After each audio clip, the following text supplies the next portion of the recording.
this early wave of games with Garrett Wilson, Ben, as I was kind of thinking back on the shows and the draft shows and draft season, I mean, we're not right on everything by any stretch. We weren't this year. We won't be in the future. But it was exciting for me. I mentioned that I don't really mind being wrong for myself. I mean, I don't like when my fantasy teams lose. But part of it is that I'm comfortable with being very aggressive. I'm comfortable with the teams losing, especially in the short term. I like to take a bunch of risks. Often those work in a big way. Sometimes they don't work at all.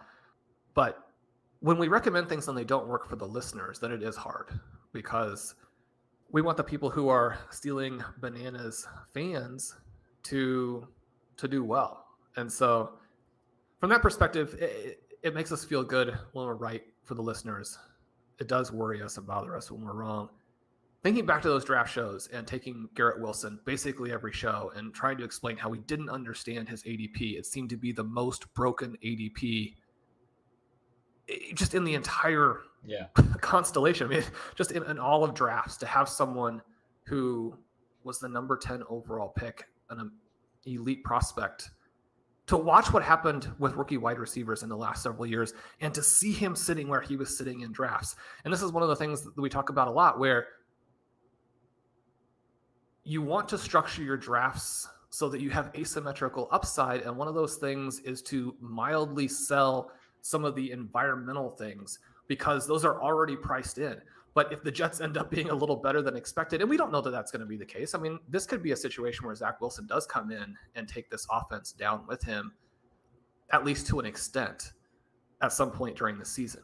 But already Garrett Wilson has been so good that he seems like the guy who will not go down with the ship. I mean, Corey Davis obviously isn't going to be able to maintain his current scoring. Elijah Moore actually hasn't done that well. You think that the Garrett Wilson emergence probably helps his floor, hurts his ceiling as we look to, the rest of the season. But I felt really, really good about Garrett Wilson. He has the big game. He was actually missed on 2 end zone targets there by Joe Flacco. I mean, this game could have been bigger. 3 end zone targets on the game. One was the fade that was one of the best fade routes you'll ever see run. I made a joke in stealing signals that the goal line fade is a low percentage play unless Garrett Wilson's running it, because he creates about 5 feet of separation, and then it's just a little pitch and catch. At that point, the goal line fade isn't a bad route because he got so open. 2 other end zone targets, like you said. He also had 2 more targets down inside the 5. And he had that play in week 1 you told me about. I eventually went back and looked at it. I'm not sure if we talked about it on the show, that he ran the whip route and should have had an easy TD, but Flacco threw it outside of him. That was down inside the 5. The 2 other that were inside the 5 here in week 2, one of them was the game winner. He catches it. It's not an end zone target technically. Catches it at like the 1 yard line and walks in. And then before the fade, he had a little catch down to the 2 yard line in the first quarter. But yeah, a ton of work in the red zone for him, which is fantastic to see. And you mentioned the separation. If you're not watching the game and you know that there are other receivers who maybe are going to play more snaps, they've got even Braxton Berrios potentially causing a little bit of a problem when you're trying to figure out how he's getting so many targets. Well, I mean, how he's getting so many targets is that he separates like he's playing against high school kids. I mean, that you could go from college to the NFL and run these routes and have the explosiveness to where there's just no one near him half the time.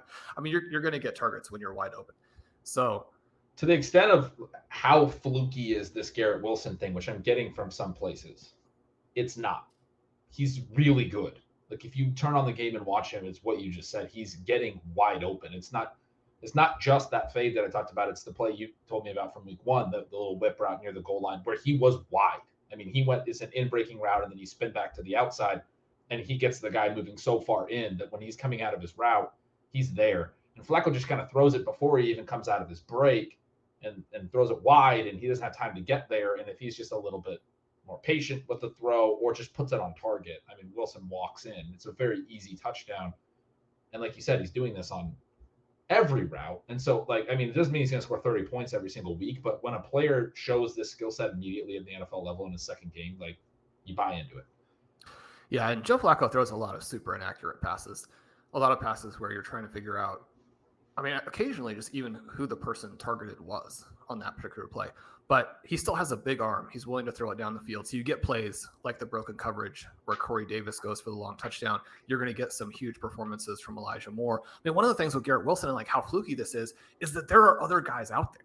So, I mean, there's only so much the defense is going to be able to do. Elijah Moore is also fantastic, just ultra athletic, can do a lot of these complementary routes. That's something the defense has to account for. And then even though they haven't run the ball unbelievably well so far, Michael Carter, I mean, he could be Austin Eckler if they didn't have Breece Hall. And Breece Hall already looks like one of the best running backs in the NFL. So his usage was really weird too, but maybe we'll talk about that in a bit. Yeah, I mean, you look at these guys, and this isn't an offense that the defense can simply say, okay, we're going to take this guy away. Now what are you going to do? Because they have a ton of weapons. They do. And yeah, Garrett Wilson was my biggest signal of the week. For the readers of the newsletter, they'll know that I list my biggest signals and biggest noise of the week at the end of part 2 of these, big long write-ups. And I have a little note that they are not organized perfect, because I'm not going to sit there and try to rank everything, but they are, I'm going to find the note. I write vaguely ranked in order of relevance / importance, but I pay a little bit of attention to that. Garrett Wilson was the one that I put at the very top of my biggest signals of week 2.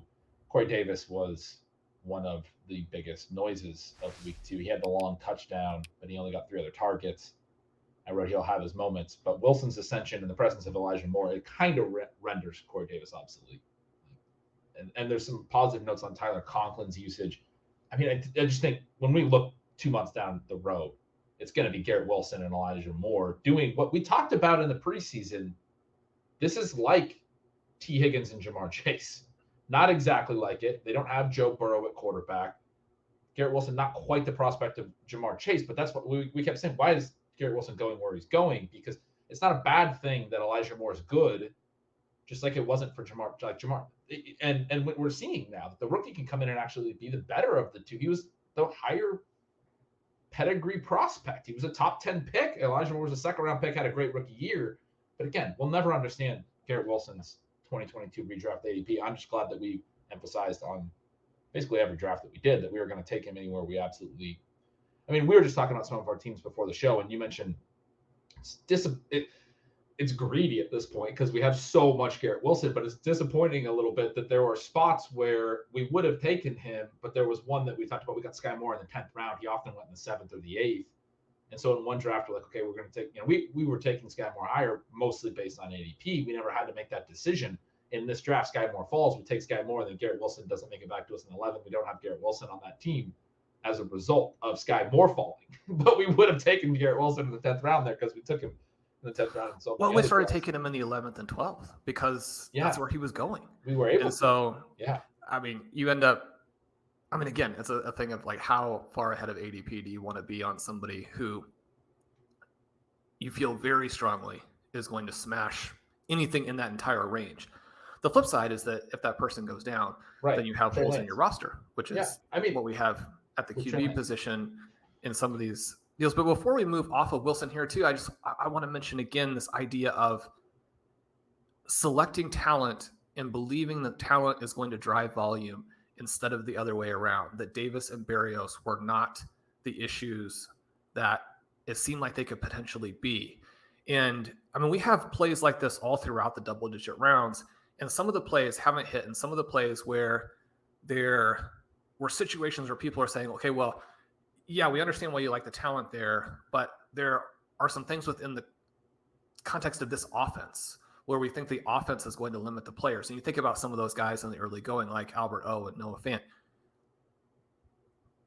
You can be wrong on elite talents at those prices because when you're right, the upside is so valuable to you.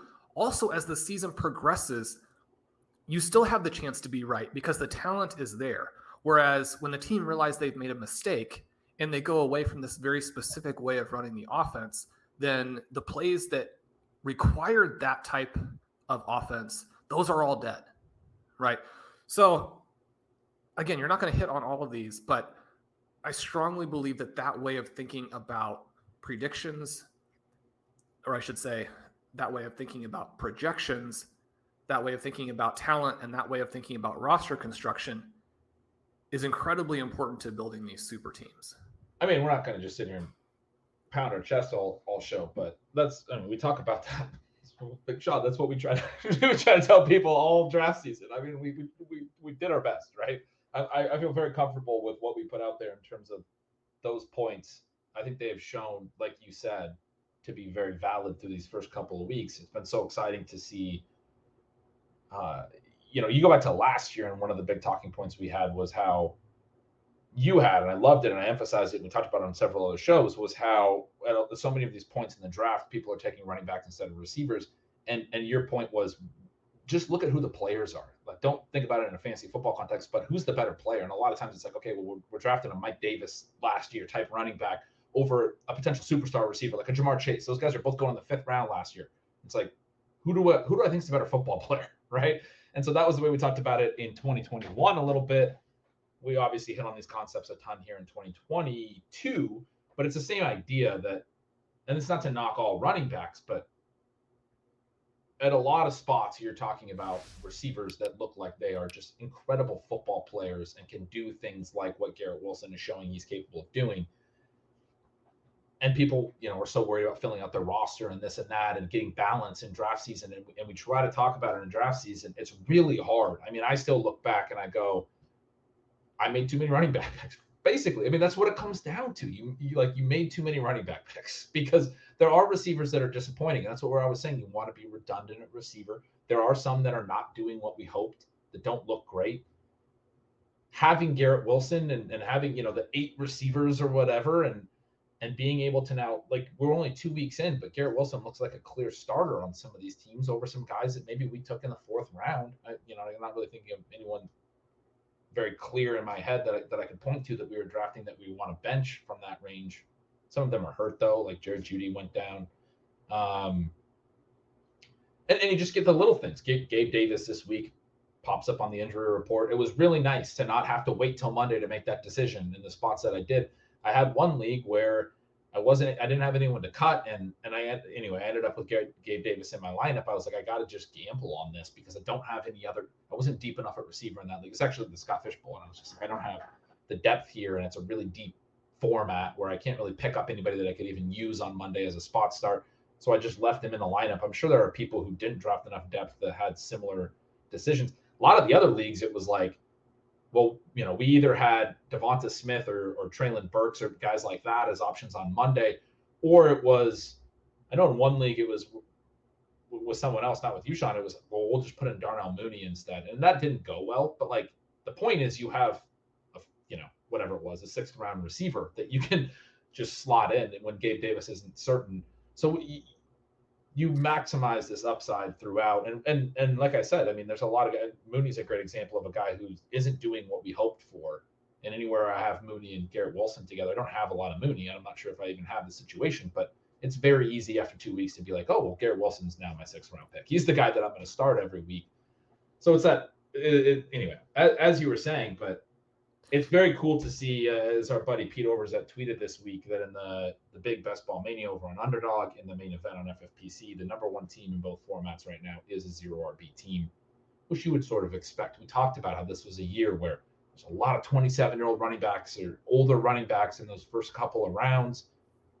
A lot of ways been worse than we thought. And we thought it was a risk, but man, it's been worse so far. Yeah. Derrick Henry and all of these things. We didn't expect it would be this bad, but the idea was these guys at this age and having shown some of the skills decline are probably not superstar players anymore in the way that some of the receivers that we had the option of taking might be.